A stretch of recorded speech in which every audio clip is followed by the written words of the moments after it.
So what I have for you guys today is that I've converted a Night Lord Sergeant. So I converted made my own Nostraman chain glaive. And all it is the haft of a Mark III Thunderhammer. And then the top end of the chainsword. And just swap the heads over. He's got an extra combat blade there for some flaying. And I've got the Night Lord's helmet there as well. And just to give you an idea of what we're going to be achieving, here's an example of some of my other Night Lords. So we're going to be doing something very similar to this. Let's pop them to one side. And let's get started. So we're going to start out with, as you can kind of see here, just base spray your model with black, just give it a nice base colour to start out with. And then we're going to grab our Cantor blue, and what we will do, get a nice amount of that, thin it down a little bit, and then we're just going to apply this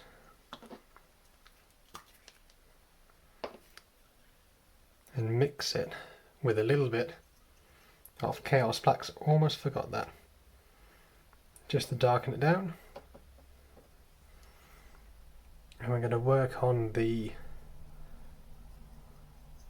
armour panels. And once we've done that, we'll be right back. Alright, so now that first layer is done, that was a 50-50 mix of Abaddon Black and Cantor Blue. We're then just going to keep the paint wet and the brush wet and just add in a bit more Cantor Blue so it's nearly 100% Cantor. And then we're just going to paint the areas where the light is most going to bounce off the armour. So we're talking the tops of the shoulder pads, top of the backpack, just the top end of the chest plate, and then just one side of the legs. And now that that step has been achieved, we're going to start to mix in a lighter blue, keeping our paints thin.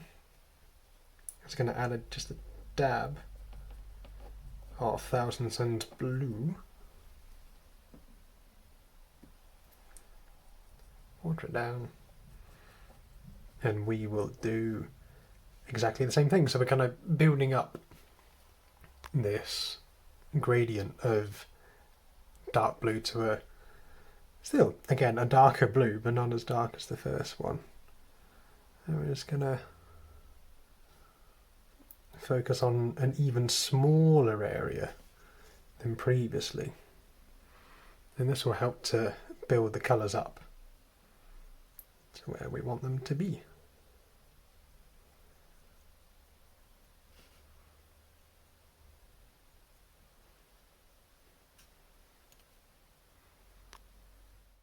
Okay, and then once we have done all that, we will then grab a smaller brush, and then we're going to do a bit of highlighting. And then we're going to want a 50-50 mix of Thousand Suns blue and Cantor blue. So I'm just going to grab a smaller brush, mix it up, water it down. That's more like a 70-30 mix. I'm just going to pick out the edges, like the helmet and the rest of the armour. And once we're done with highlighting, we'll be back for the next step. Alrighty, so now that the blue armour is done for now, we're going to turn our attention to all the metalwork. So we're going to grab our lead belcher, And then we're going to grab a medium-sized brush, and we're going to do all the metal work. So let's get some paint on. I'm going to do these bits in the middle. Okay, now that that has been done, we're going to move on to our gold trim. I'm going to start out with the brass scorpion, and then we're going to move on to a lighter gold afterwards. Okay, so now that that stage is done, what we're going to move on to now is going back over the metalwork. So what I've done in the meantime is just given them a wash with nun oil, just to darken it down, just so it's not too shiny. So then when we come round to highlighting it with a bit of Runefang steel, it's going to just pop out just that little bit more.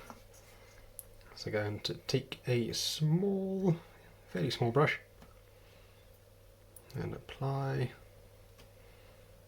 My Runefang steel is a little bit watery, so I'm not going to water it down. I'm just going to apply it to the edges of the metalwork.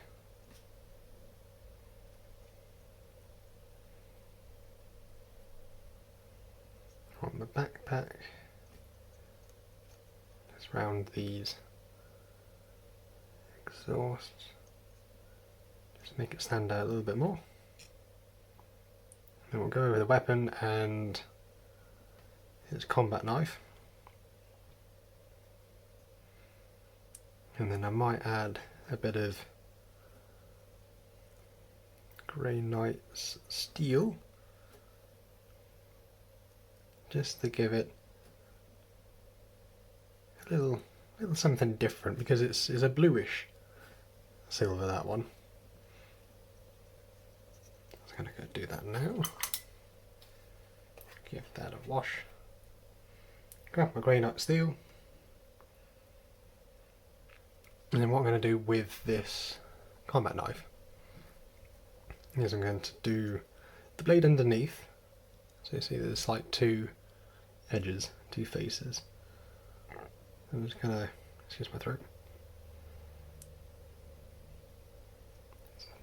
go along that edge there, just to pick it out. Hopefully you can see that there is a slight blue tinge to that. Just makes it look really, really cool.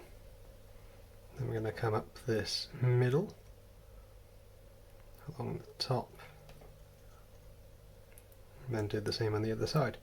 So I'm going to go ahead and finish this off, do the chain glaive, and we'll see what it looks like in a mo.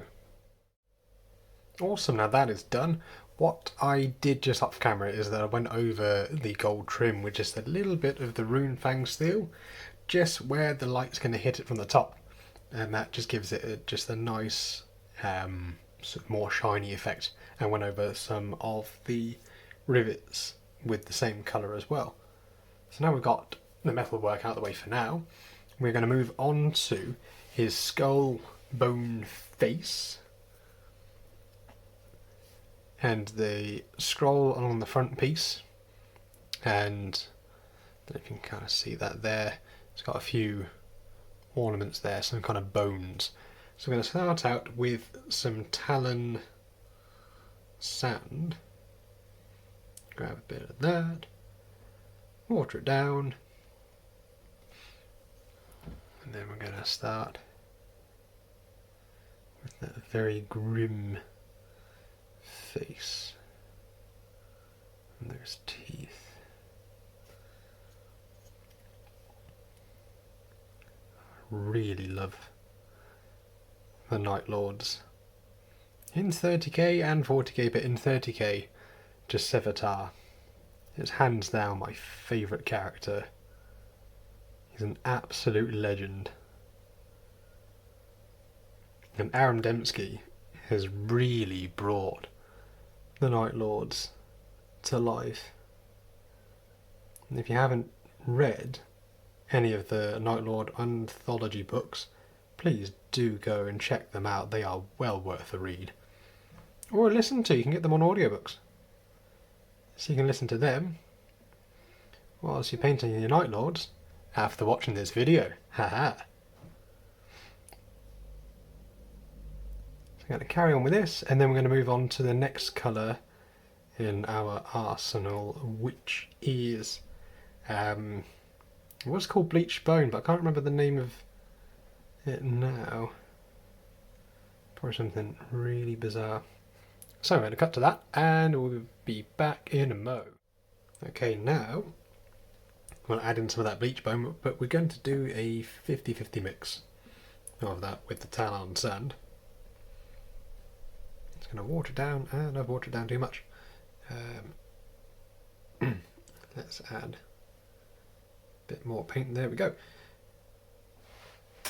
So you'll notice that when you apply the Talon sand onto the darker colours, it's going to come out a little bit darker, but we can use that to our advantage. So you want to do 2 thin coats, but each layer we're going to be applying now, we're going to be moving further and further away from the recesses. So I'll give you an example just here.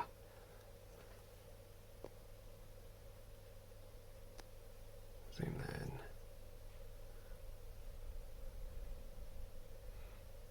Just along the top there. And you can sort of see it's very dark in the recess there where we applied our first coat. I then applied a second coat, and now I'm applying this 50-50 mix. And you can already see we're getting a nice blended result. It's going to kind of go into the middle. And I'm just dragging the brush down the way. And this applies a bit of texture, because you could quite happily, as a much quicker way, paint it Corax white and then apply the brown contrast paint and then just give a highlight, and then you're done. Which you can do if you've got loads of these to paint up, but it is rather nice spending that little bit of time and just blending your way through with it. Then I'm going to do the same with the skull mask. Again, picking out the raised areas. And then sort of start to do the bottom end of the teeth, and we'll switch to a smaller brush later just to finish them off. But for now, we're going to move on to a pure bleach bone. Nice thin layer. And then we're going to do some of these bones down here, just the edges.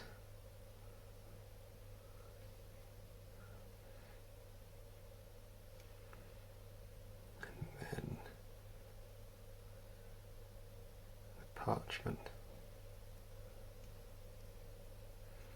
So I'm going to finish this off, and I'll be back in a mo. Okay, now we're going to move on to the Corax white. And White Scars white. I'm just going to water that down. Then we're going to start by grabbing the smallest brush you can find, and we're going to go over the edges. Okay, so now we're ready for the most detailed part, is the lenses. So we're going to grab our Moot Green and Abaddon Black, give it a good mix, and you want it almost like a Dark Angel Green for the first colour. You might not even see a difference on here, but you will in person. It's just going to just take the black and move it away from that, move it more to a green, and then still with the same brush not watering it down. Sorry, not washing your brush, but watering it down, making sure that the paint is nice and smooth as possible because you don't want any clumps getting in here. And then we're just going to add, just gradually, a little bit of moot green each time. And we want to go from, if I can get it in focus, we want the very front of the lens to be the lighter green than the back. So do that there, and on there, and so swinging around to the bottom end of it. And you can see there. Keeping that watered down. Pop in a bit more moot green. And I'm just going to go back and forth until we have achieved our desired goal. Now, a quick technique for this would be just to get, again, the smallest brush you can, drop in some moot green, and then give it a non-null oil wash, and that will create a similar thing, but again, if you got the time and the patience and a steady hand, then you can do it this way. And then we're going to go all out, moot green, nice light green. It's going to drop a bit at the front. Because the lighter the green we get, same with the scrolls and the bones, the further we want to be from the edge. That creates a nice blend.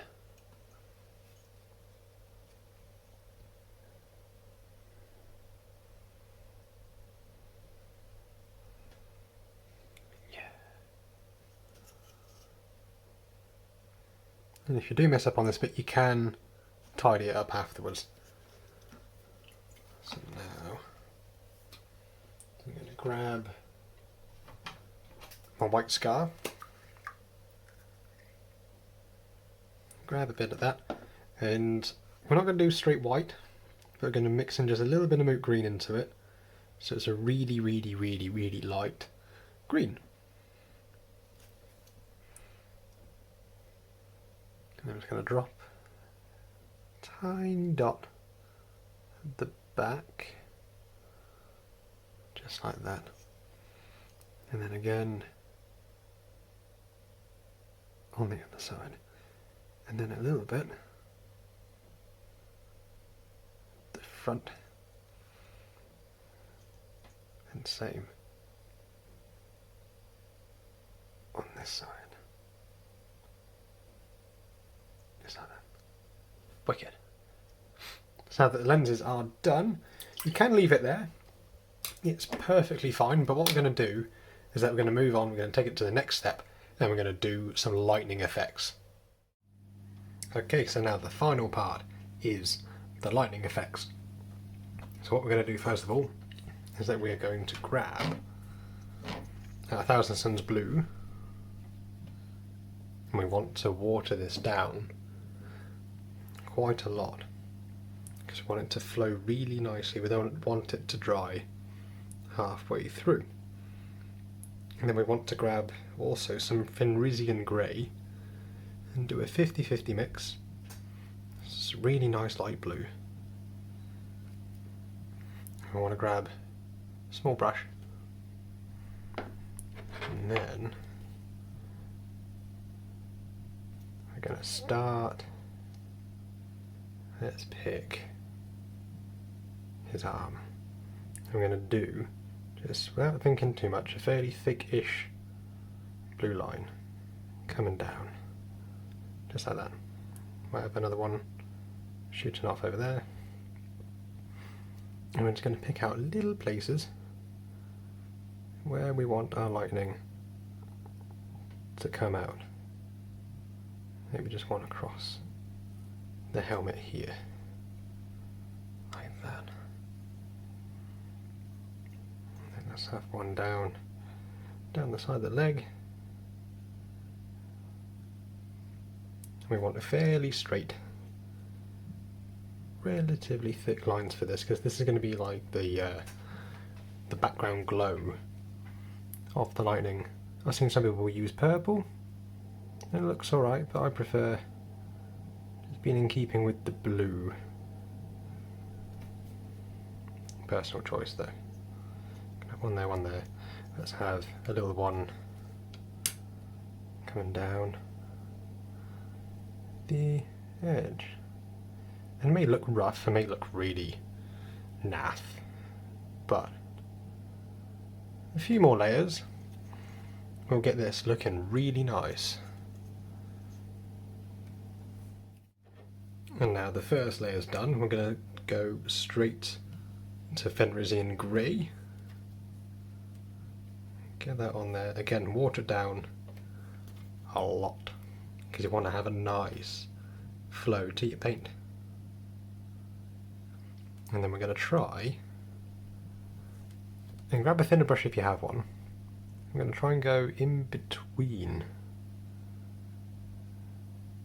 the blue, or at least to show a little bit of it just around the outside. And this, you almost want to use the very tip of the paintbrush, and then we're going to start to add little extra lines coming off it.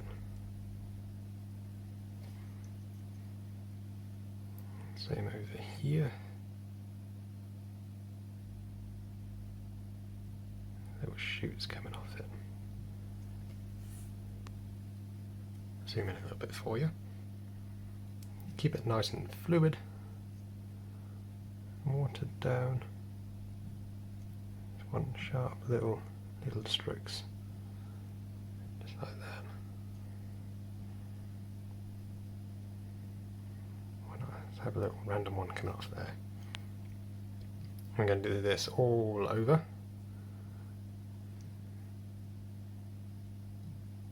And then we'll be back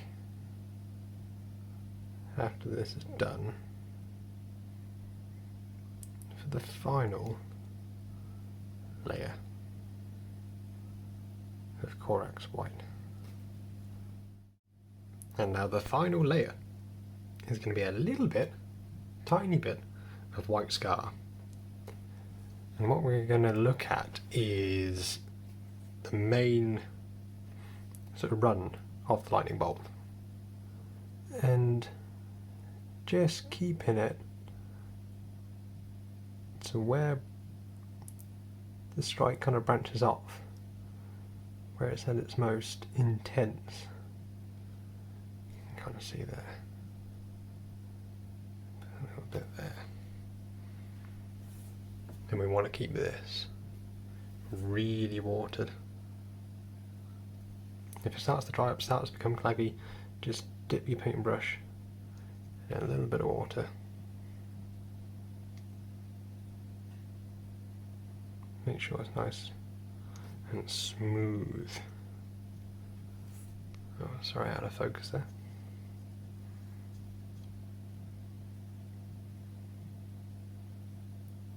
I'm just going to do this, and that's going to really help, just to make it pop. Don't want it to go too crazy on it. That's just about right.